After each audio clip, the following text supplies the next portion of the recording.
Permettez-moi de dire un mot sur le réseau routier.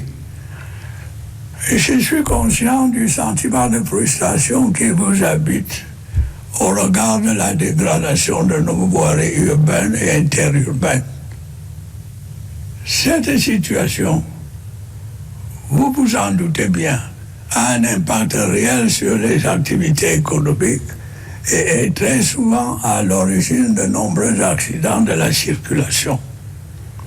Je puis vous assurer que l'état de notre réseau routier ne reflète pas les efforts et les sacrifices qui sont consentis pour sa réhabilitation et son extension. Les contraintes en la matière sont connues. Au premier rang de celles-ci, la disponibilité des financements. La pluviométrie vient ensuite. Je n'oublie pas non plus les problèmes de gouvernance qui nécessitent assurément des mesures fermes et diligentes, et j'y veillerai.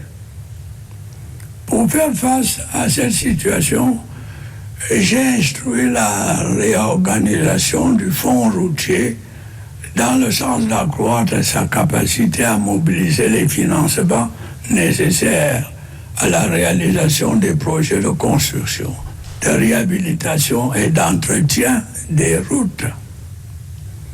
Les insuffisances que je viens d'évoquer ne doivent cependant pas occulter les efforts méritoires que nous avons accomplis dans ce secteur, en dépit de nombreuses contraintes.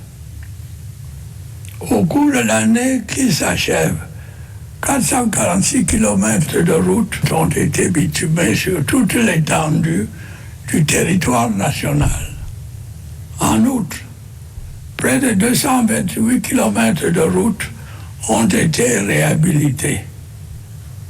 D'autres projets de réhabilitation routière seront lancés en 2025, à l'instar des tronçons Bekoko, Limbe, Ideno et Mutengene-Boya.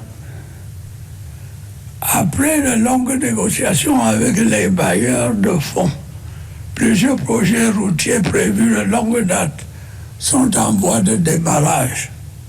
Il s'agit des routes Ngaoundéré-Garoua et Bolva en Comme-2, Kribi et Mora-Kousseri.